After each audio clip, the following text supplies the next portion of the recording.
Welcome to this cooking tutorial with myself, the head chef Stuart and Hannah.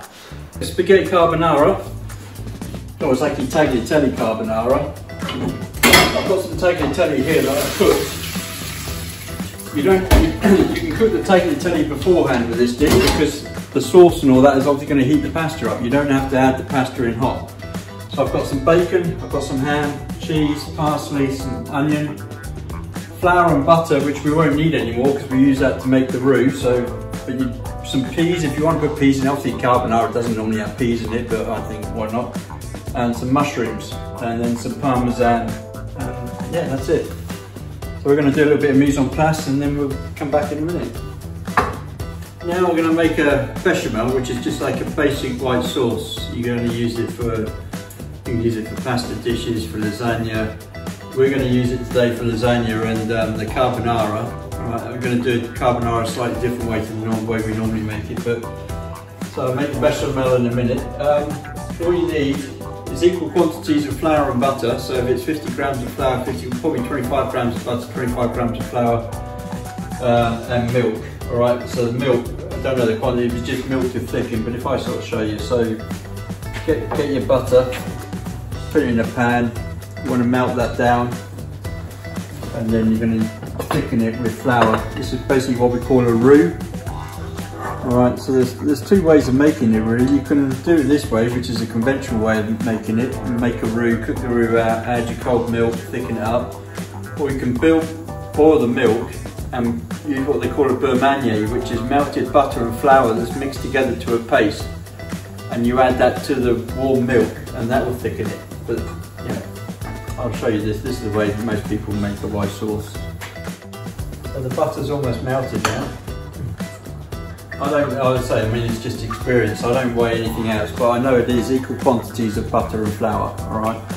But you'll see, I mean, you just add the flour until basically there's enough flour in there for it to come away from the edge of the pan. All right, like with everything, just add a little bit, beat it in.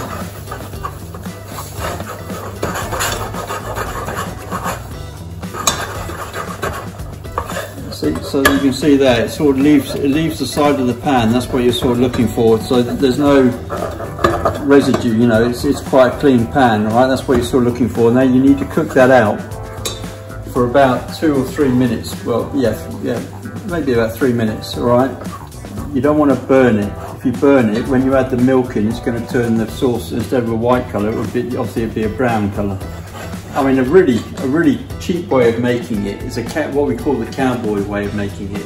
It is milk and corn flour. Very easy way of making a white sauce, very cost effective. Obviously there's no butter, there's no flour. Just boil milk, get a bit of corn flour, add a bit of water to it like you're making custard. And use the corn flour to thicken the milk. And there you go, there's a white sauce there. It's just put some salt and pepper in it, obviously you give it a bit of seasoning. But that's a very cheap and effective way of making a white sauce. You want to add milk, just add a little bit, all right?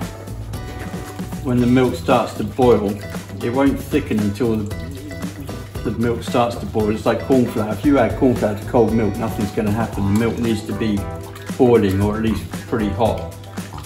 We'll add more milk to it in a minute. See how it's starting to thicken up now? You sort of think, oh, it's really lumpy. You've got to beat the lumps out of it. Like say now you can see, that's the sort of thickness you want it. So it just coats the back of the spoon, because that's obviously going to, if that was your pasta, it's going to coat the pasta, so it's going to be a nice, let's say you want it to coat the pasta, so when you eat the pasta you taste the sauce, you don't end up with a bowl full of sauce once you finish your pasta. And that's it. All right.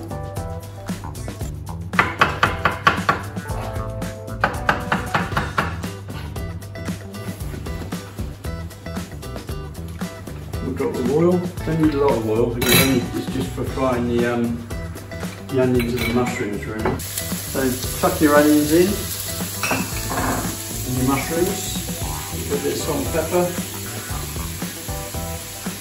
Obviously you've got to be careful with the salt in this dish because you're going to have ham and bacon, which are quite salty anyway. Right, then let's spread it out a little bit. I'm going to add in some cooked bacon that's been sliced and just some sliced ham.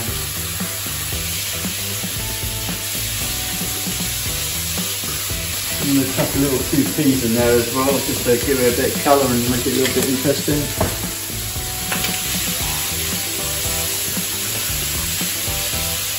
Hannah was just asking me about when you're making a sauce about metal on metal. It's not ideal, but if the pan's stainless steel, then it's alright. If it's an aluminium pan, then it can take the sauce or whatever you're making if you go metal against metal. That's why it's better to use a wooden spatula or a wooden spoon or a rubber spatula. But if it's a stainless steel pan, then you're normally alright because it's, you know, stainless steel doesn't discolour or taint anything. So it's just that some old pans are made of aluminium or copper, or copper pans with tin lining. Right, so that's pretty well fried off. You can use, obviously because it's got meat in it, you can use chicken stock if you want, but if you don't leave out the bacon, you can just use bread stock. Just a little bit of stock in there, a little bit of the sauce.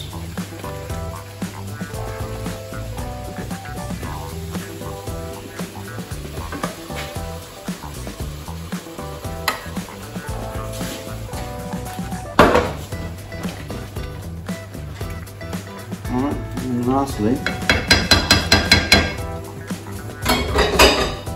just going to add some of the tagliatelle.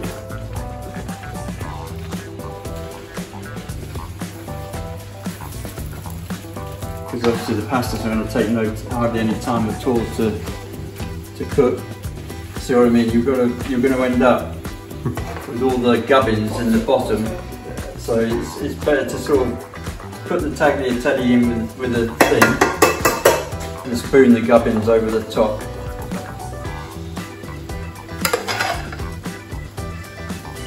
A little bit of grated cheese on the top if you want, or some parmesan. And then, like I say, garlic bread and focaccia.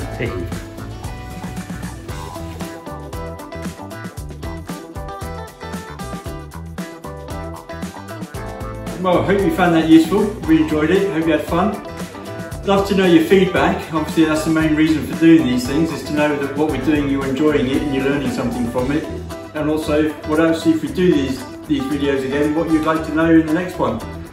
Alright, so from Hannah and myself, thank you very much for watching. watching. Take care and see you soon. Alright, cheers, bye.